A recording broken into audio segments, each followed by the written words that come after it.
प्रत्याशी की घोषणा हुई है और वो भी ऐसा प्रत्याशी जिसका रायपुर से कोई लेना देना नहीं है, जिनका रायपुर से कोई संबंध नहीं है, जिन्होंने रायपुर की जनता की, दक्षिण की जनता की कोई सेवा नहीं की है। रायपुर सांसद बृजमोहन अग्रवाल का ये बयान बताता है कि प्रदेश में हो रहे रायपुर दक्षिण के उपचुनाव में अब मुद्दा स्थान बनाम बाहरी होने जा रहा है। दोनों ओर से प्रत्याशियों का नाम सामने आने के बाद प्रत्याशी स्थानीय है या बाहरी, इसको लेकर एक नई बहस छिड़ गई है। भाजपा की ओर से कांग्रेस उम्मीदवार को बाहरी बताए जाने के बाद कांग्रेस भी चुप नहीं बैठे रहना चाहती। कांग्रेस की ओर से जवाब में अध्यक्ष दीपक बैज ने सुनील सोनी को ही बाहरी होने की बात कह दी। आकाश शर्मा राजस्थानी तो नहीं है, छत्तीसगढ़िया है, चाहे छत्तीसगढ़ का किसी बस्तर का कोना का हो सकता है, सरगुजा का हो सकता है, लेकिन राजस्थानी तो नहीं है। आप समझ जाइए कौन है राजस्थानी। मोहन अग्रवाल जी ने मैं बात कहा तो कि अभी मैं सुनत रहा हूँ कि एक बात बोली कि आकाश शर्मा बाहरी है। एक ही सवाल पूछना चाहता हूँ मैं, मोहन अग्रवाल जी बता दें कि मोहन अग्रवाल जो सुनील सोनी के नेवरा कहाँ खड़े हैं? मोहन नेवरा तो नहीं रायपुर में खड़े हैं, वो दोनों नेवरा कहाँ खड़े हैं? एक समझ में आ जाए कि बाहरी कौन है और कौन जाना था, और 23 नवंबर के समझ में आ जाए आकाश शर्मा कितना आदमी जाना था। वैसे तो कांग्रेस और भाजपा दोनों की उम्मीदवारों की राजनीतिक पृष्ठभूमि रायपुर से जुड़ी रही है, पर इस बात को जमकर हवा दी जा रही है कि कौन स्थानीय है और कौन बाहरी। चल रहे हैं, अब उनका मामला है, हमको तो भारी मतों से रायपुर दक्षिण जीतना है। अब उनका मामला है, हमको तो भारी मतों से रायपुर दक्षिण जीतना है। फिलहाल भाजपा से सुनील सोनी सुनार जाति से आते हैं और ओबीसी उम्मीदवार हैं। वहीं आकाश शर्मा ब्राह्मण समाज से आते हैं। इन सब के बीच मुद्दे कौन हो गए और जाति का समीकरणों के साथ स्थानीय और बाहरी होने का मुद्दा भारी पड़ता दिख रहा है। आने वाले दिनों में राजनीति इसी के इर्द गिर्द घूमती दिखाई देगी। Bureau report, TV 24।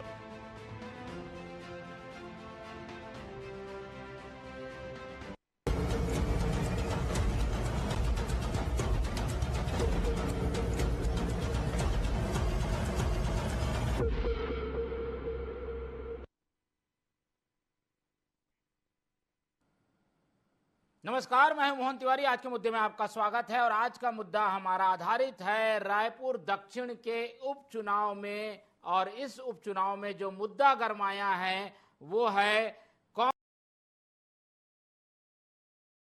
स्थानीय है और कौन बाहरी है। ये दोनों मुद्दों के साथ इसी बात का आकलन किया जा रहा है कि कौन स्थानीय है और कौन बाहरी है, ये तय करेगा कि कौन किस पर भारी है। इन्हीं बातों पर आज हम चर्चा करेंगे और जानने का भी प्रयास करेंगे कि आखिर रायपुर दक्षिण में ये स्थानीय बनाम बाहरी का मुद्दा क्यों उछाला जा रहा है, इसका फायदा किसे होगा और कौन इस मुद्दे में किस पर भारी पड़ेगा। तो चर्चा शुरू करते हैं। पहले मिल लेते हैं उन मेहमानों से जो इस चर्चा में हमारे साथ रहेंगे। हम बहुत स्वागत करेंगे। हमारे साथ इस पूरे प्रकरण में कांग्रेस का पक्ष रखने के लिए मौजूद है राजेंद्र बंजारे जी, बहुत स्वागत करेंगे आपका। बीजेपी का पक्ष रखने के लिए हमारे साथ जुड़ रहे हैं तौकीर रजा जी, बहुत स्वागत करेंगे आपका। और इस पूरे प्रकरण में छत्तीसगढ़ में जो एक नई बहस छिड़ती दिखी है कुछ वर्षों में स्थानीय बनाम बाहरी की, उस पर अपना राजनीतिक नजरिया विश्लेषण हमारे साथ शेयर करेंगे डॉक्टर लखन चौधरी जी, बहुत स्वागत करेंगे आपका। तो तीनों मेहमान हमारे साथ मौजूद हैं और उपचुनाव रायपुर दक्षिण का, जिस पर सबकी निगाहें हैं, हम उम्मीद कर रहे थे कि विकास पर चर्चा होगी, क्या हुआ है वहां उस पर चर्चा होगी, कौन सक्रिय है इस पर चर्चा होगी, लेकिन इन सब बातों को किनारे कर दिया गया है। और जो मुद्दा उछला है वो ये कि किसका उम्मीदवार स्थानीय है।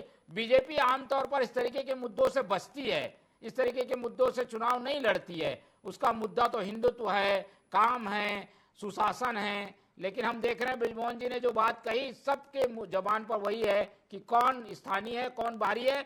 लोग फोन कर करके पूछ रहे हैं कि ये कहाँ का है, ये प्रत्याशी कहाँ रहता है, किस मोहल्ले में रहता है, इस तरीके की बातें हो रही है। क्यों ये मुद्दा बीजेपी ने उछाला? सभी को नमस्कार। देखिए, माननीय बृजमोहन अग्रवाल जी ने अगर कोई मुद्दा छेड़ा है तो कहीं ना कहीं उसमें बात में दम रहता है और वरिष्ठ नेता हैं, तो ये तो जानकारी का विषय है कि वो बाहरी है कि नहीं है। अगर बृजमोहन जी ने छेड़ा है तो भाई के कहीं ना कहीं बाहरी होंगे ही। और उसके साथ साथ मामला उसका नहीं है। देखिए, मुद्दा तो हम हमेशा कहीं भी चुनाव लड़ते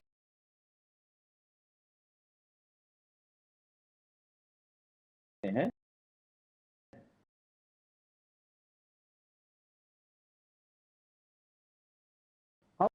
हम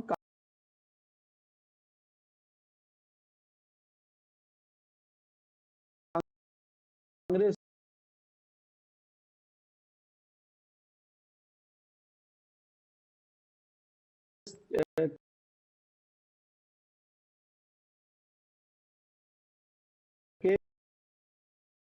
के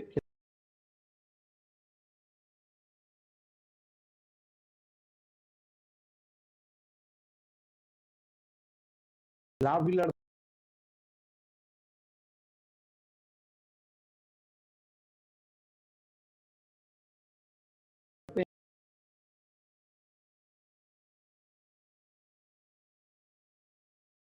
हैं ज्यादातर।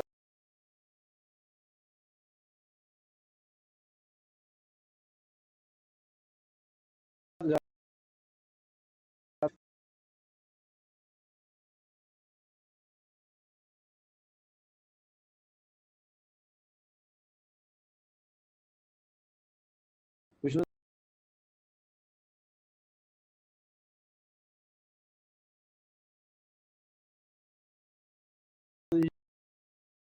सारी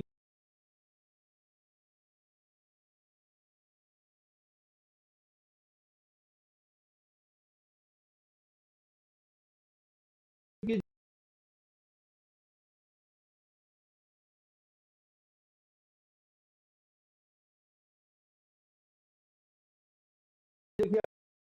रण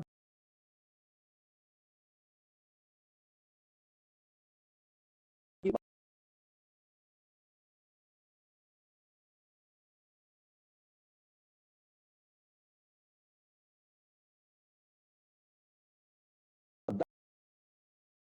आता है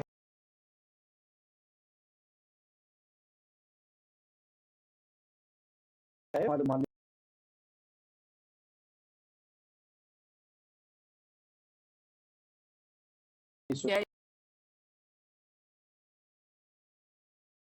सवाल उनके ऊपर खुद फिट बैठता है जिन्होंने सवाल किया है। रहा सवाल आकाश शर्मा जी का, आकाश शर्मा जी का नेटिव प्लेस यही है, यहाँ के मतदाता है, दक्षिण के सुंदरनगर के रहने वाले हैं, किस मुंह से बोलते हैं? ये विष्णु का सुशासन खत्म हो गया क्या? विष्णु का सुशासन खत्म हो गया? यहाँ तलवारगढ़ बन गया, रायपुर तलवारगढ़ बन गया, छत्तीसगढ़ तलवारगढ़ बन गया, इसके बारे में तो जरा बताइए। ये भारतीय जनता पार्टी आज स्थिति में यह है कि बोलने लायक नहीं बचा है कि अपने जो 10 महीना जो कार्यकाल का जो उपलब्धि बताने के बजाय बाहरी और भीतरी का मुद्दा ला रहे हैं। ये सवाल जो पूछता है उसके ऊपर खुद फिट बैठते हुए दिखाई दे रहा है। ये छत्तीसगढ़ की जनता जानती है और दक्षिण की जनता जानती है, तो ये बताने की जरूरत नहीं है कौन राजस्थान से आया, कौन उड़ीसा से आया, ये सब छत्तीसगढ़ की जनता जानती है। आकाश शर्मा लगातार संगठन में काम कर रहे हैं। एनएसयूआई का चुनाव प्रदेश अध्यक्ष के रूप में काम किया, युवा कांग्रेस का संगठन का चुनाव लड़के उन्होंने जीतकर रिकॉर्ड मतों से जीतकर आया। सारे युवाओं में उसकी पैठ है और लगातार संगठन में काम कर रहे, नए लोगों को मौका दिया है। और इन्होंने तो फिटा हुआ ताश जो गड्डी खुल जाता है पत्ता, उनको दे दिया। उनकी उपलब्धि कुछ नहीं है। सांसद रहते कुछ उपलब्धि नहीं हुआ, महापौर रहते कुछ उपलब्धि नहीं हुआ, और अब उनको घिसी पिटी मोहरे को जिनको जनता जानती है वो उनको फिर से टिकट देना कहीं न कहीं भाजपा का जो पुराने कार्यकर्ता है उनके ऊपर नासाफी होगा। और आकाश शर्मा जी नया चेहरा है, उनका बंद मुट्ठी है और जनता उसको विश्वास करेगी, ऐसा हमें उम्मीद है। दक्षिण का किला हम कांग्रेस जीतेंगे, ऐसा पूरा जी मौका दूंगा। लेकिन पहले चलते हैं लखन चौधरी जी के पास। और इस तरीके की बातें हम 2018 के बाद से बहुत सुन रहे हैं। लखन जी, छत्तीसगढ़ में ये चर्चा में रहा कि कौन बाहरी है, कौन स्थानीय है, इस तरीके की बातें। अब ये दक्षिण के चुनाव में ये मुद्दा जरूर उठाया गया है, पर क्या जनता पर क्या इसका कोई इम्पैक्ट पड़ता है क्या? 18 के बाद के चुनाव में नहीं दिखा, लेकिन अब ये दक्षिण के चुनाव में उठ रहा है, तो क्या असर होगा इसका? जी मोहन जी, देखिए मुझे लगता है कि ये कौन किस पर भारी होगा, बहुत बढ़िया टाइटल के साथ आज आप डिबेट कर रहे हैं। और जो है इसका फैसला तो खैर जनता 23 तारीख को करेगी, जो हमारे सामने आएगा। लेकिन ये स्थानीय बाहरी का जो मुद्दा आज उठा है, इस लिहाज से यदि देखा जाए तो छत्तीसगढ़ में हमारे जो आदिवासी भाई बहन हैं, आदिवासियों को छोड़कर सारे लोग बाहरी हैं, कोई भी स्थानीय नहीं है। आप, मैं और यहाँ जितने लोग मुझे लगता है बैठे हैं, चारों के चारों हम लोग बाहरी के श्रेणी में आते हैं, तो केवल आदिवासी यहाँ के स्थानीय निवासी हैं। लेकिन इस तरह के मुद्दों को छेड़कर बृजमोहन अग्रवाल जी ने पता नहीं क्या संदेश देना चाहा है, और मुझे लगता है कि इस तरह के मुद्दों का कोई खास असर भी इस चुनाव में नहीं होने वाला है। लेकिन देखिए, बहुत सारे जो स्थानीय और बाहरी की जो परिभाषा होती है वो बिजनेस के लिहाज से अलग होती है, राजनीति के लिहाज से अलग होती है। हर जगह डोमिसाइल जो सर्टिफिकेट होता है नौकरी के लिए अलग होता है, तमाम जगह अलग अलग इसकी परिभाषाएं हैं। तो इसकी परिभाषाओं के जो है फेर में ना पड़ते हुए हम लोग यदि रायपुर दक्षिण विधानसभा जो चुनाव हो रहा है, उपचुनाव हो रहा है, उसका यदि विश्लेषण करें तो मुझे लगता है कि जो है इस तरह के मुद्दों की कोई अहमियत नहीं होगी, और कामकाज भी कोई अहमियत नहीं रहेगी, मुद्दा नहीं रहेगा। और इस तरह के ऐसे ऐसे मुद्दे उछाले जाएंगे दोनों पार्टियों के द्वारा जिनका जनता से कोई सरोकार नहीं होगा, जिन मुद्दों से जनता का कोई लाभ नहीं होगा। बिजली, सड़क, पानी, विकास के ये सब इस तरह के कोई मुद्दे नहीं आने वाले हैं, और चुनाव इसी तरह से निपटा दिया जाएगा। और इसमें दो खास करके भाजपा माहिर है। देखिए, विपक्ष जो है इस तरह के मुद्दों को उछाल ही नहीं पाएगा। भाजपा अलग ढंग से इस चुनाव को रंग दे देगी, और चुनाव जो है लगभग संगठन जिस तरह से लड़ता है भाजपा में ये कहा जाता है कि चुनाव जो है व्यक्ति कम लड़ते हैं, 10% केवल लोग भाजपा के चुनाव लड़ते हैं, बाकी 90% जो चुनाव होते हैं वो पार्टी लड़ती है और संगठन लड़ता है। और इसलिए जीत की जो गारंटी होती है वो सुनिश्चित होती है। जितने सांसद जीत के आते हैं, चाहे वो सुनील सोनी भी इसमें शामिल हैं, सब मोदी के चेहरे पर जीत के आते हैं। 10% लोग होंगे जो अपने दम पर अपने चेहरे पर जीत कर आते हैं। कांग्रेस में उल्टा है।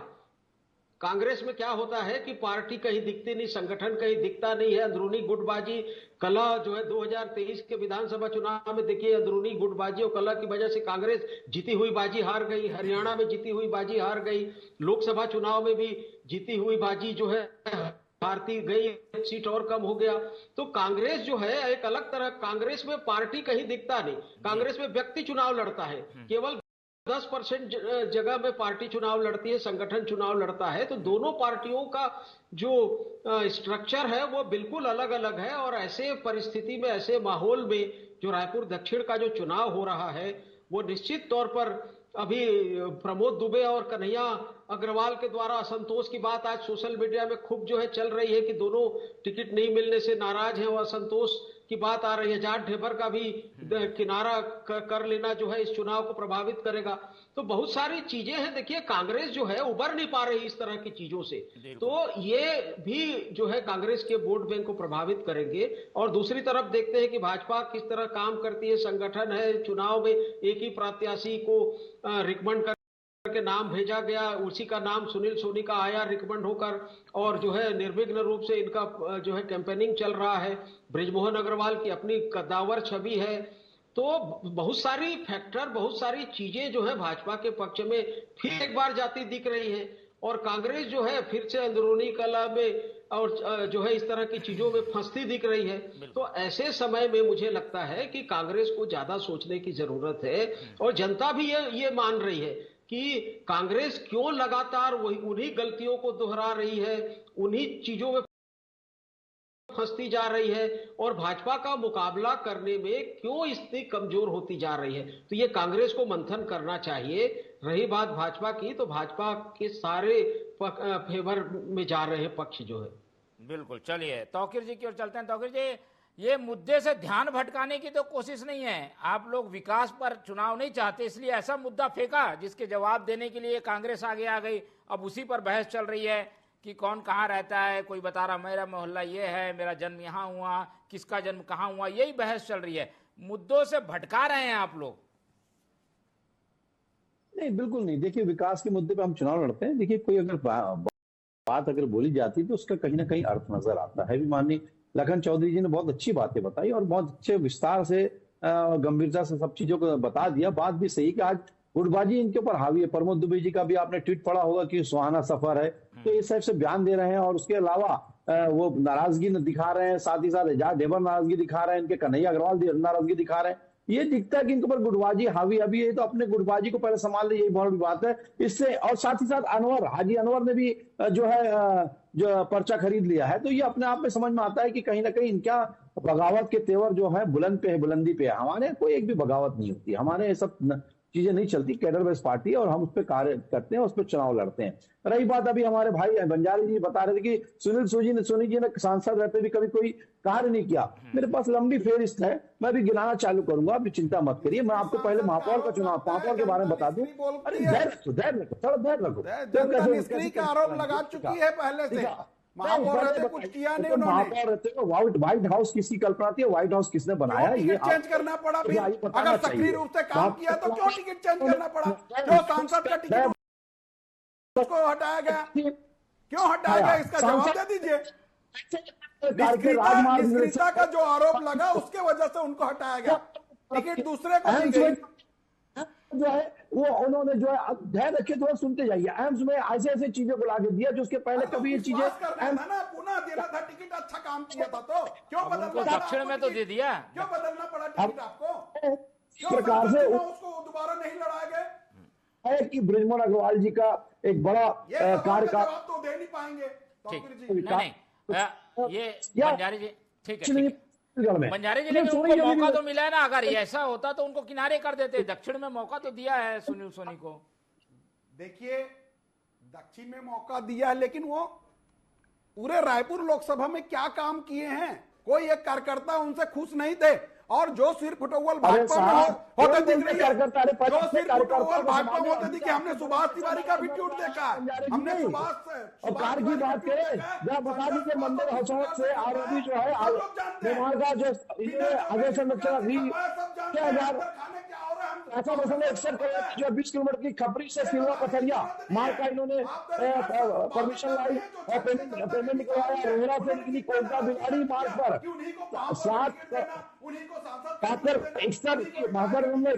करोड़ की स्वीकृति प्रदान करी। और क्या चाहिए? आपने क्या आपके महापौर को सिर्फ ऐसा है कि बस दिखाते रहे, लेकिन कोई कार्य नहीं किया। ये दिखता है कब ईडी ने कार्रवाई की तो जैसा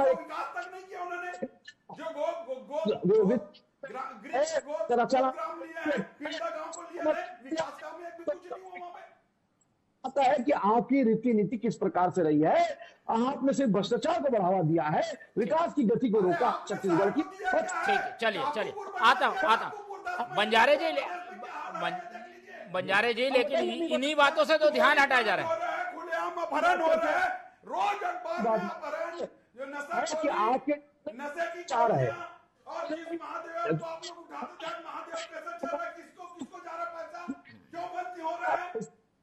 दो टुकड़े कर 1,81,000 भूमि बंटवारे में धर्म का आधार पर बंटवारा कर दिया। चलिए मैं आऊंगा, आप दोनों के पास आऊंगा। एक बार चलते हैं लखन जी, ठीक है।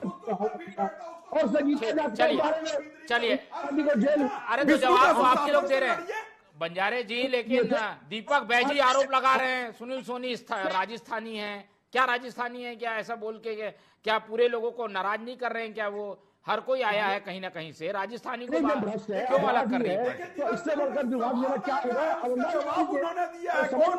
आपकी स्थिति क्या है जनता जानती है। आपने सिर्फ ठगा है और उसके अलावा कोई कार्य नहीं किया। वो किसी को बोला नहीं है। उन्होंने आरोप लगाया कि आकाश शर्मा बाहरी है। आकाश शर्मा का सुंदरनगर में मकान है, कौन जी आवाज गायब हो गई? यहाँ के रहने वाले छत्तीसगढ़ के रहने वाले हैं, और क्या होना और कौन है राजस्थानी वो तो सब जानते हैं। नहीं, ऐसा बोल के आप एक वर्ग को नाराज नहीं कर रही है कांग्रेस, बाहरी है, ये आप लोग भी तो बोल रहे हैं, वो बोल रहे हैं वहां सक्रिय नहीं। अगर ये मुद्दे पे चुनाव लड़ना चाहते हैं कि बाहरी भीतरी पे चुनाव लड़ना, स्पष्ट कर दे भाजपा। ठीक है, चलिए आप दोनों के पास आऊंगा, लेकिन लखन जी के पास चलते रहे। लखन जी, ये मुद्दा किस पर भारी पड़ने वाला है? ये कई बार ये बैकफायर भी कर जाता है इस तरीके के मुद्दे उठाना। अब कांग्रेस बढ़ चढ़ के बोल रही है राजस्थानी कौन है। आप जान रहे हैं कि किस तरीके से व्यापारी वर्ग है रायपुर में, उनको एक तरीके से टारगेट किया गया, ऐसा भी कहा जा रहा है। ये मुद्दा जो उठा है किस पर भारी पड़ेगा? ये देखिए, फिलहाल तो कांग्रेस पर भारी पड़ता दिख रहा है, जैसा सब कह रहे हैं कि आप भी कह रहे हैं मोहन जी की जो है एक राजस्थानी जो बात कह रही है कांग्रेस, मुझे लगता है कि इस तरह की चीजों से कांग्रेस को बचना चाहिए, क्योंकि दक्षिण जो है व्यापारियों का गढ़ है, बिजनेस क्लास, और छत्तीसगढ़ क्या देश के तमाम राज्यों में जो बिजनेस क्लास है उसका सेंटर राजस्थान है।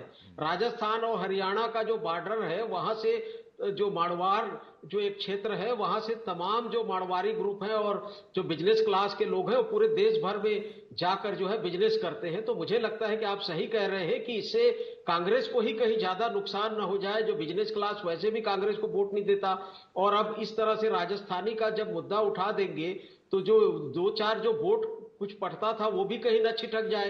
तो इस तरह की चीजों को, ये संवेदनशील मुद्दा था, मुझे लगता है कांग्रेस को, देखिए बृजमोहन अग्रवाल जी ने तो बड़ी जो है चतुराई से इस मुद्दे को उठा दिया, लेकिन कांग्रेस को इससे बचना चाहिए। और कांग्रेस को इसलिए भी बचना चाहिए क्योंकि जो है इस चुनाव में ये भी प्रतिष्ठा कांग्रेस की जुड़ी हुई है कि जो 68,000 लगभग वोट से जो बृजमोहन अग्रवाल जीते हैं, जीत का जो अंतर है वो जितना कम से कम कर ले हार जीत का अंतर कांग्रेस, तो कांग्रेस के लिए वो भी एक बड़ी उपलब्धि होती। तो कांग्रेस जो है अपने आप को एक तरह से सेव करके बचा कर यदि चुनाव में जाएगी आने वाले दिनों में, तो मुझे लगता है कांग्रेस को इससे फायदा होगा।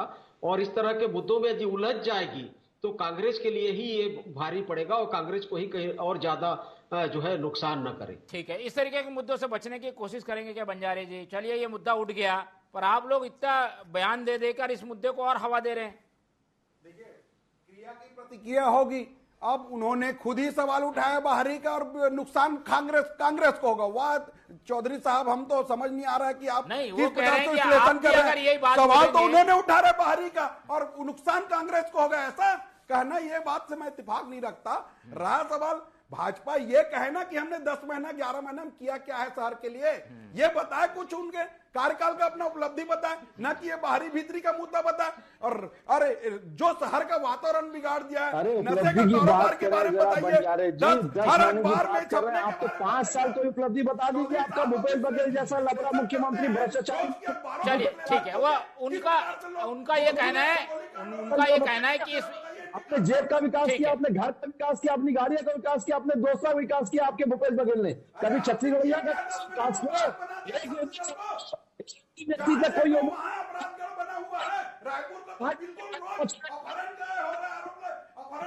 गोलीकांड हो रहा है, नशे का कारोबार, गोलियां मिल रही है, चरस मिल रहा है, गांजा मिल रहा है, इसके बारे में जरा बताइए। तो इस पर बात करने के बजाय यही तो पूछा जा रहा है बंजारे जी, लेकिन आप लोग इस मुद्दे में फंस क्यों रहे हैं? आपको समझ नहीं आता कि इस तरीके के मुद्दों के जरिए आपको उलझाया जा रहा है, फिर भी कांग्रेस उसी में जा रही है। उसने कभी किसी भी चीज को ठीक है, चलिए तो फिर ठीक है, चलिए ये तो बाहर के लोग उनके खिलाफ जाएंगे। अरे भारतीय जनता पार्टी के खिलाफ कांग्रेस कह रही है कि बीजेपी में बाहरी लोग हैं और बाहरी का मुद्दा बीजेपी को नहीं उठाना चाहिए। देखिए, ऐसा है, छत्तीसगढ़ बनाया किसने?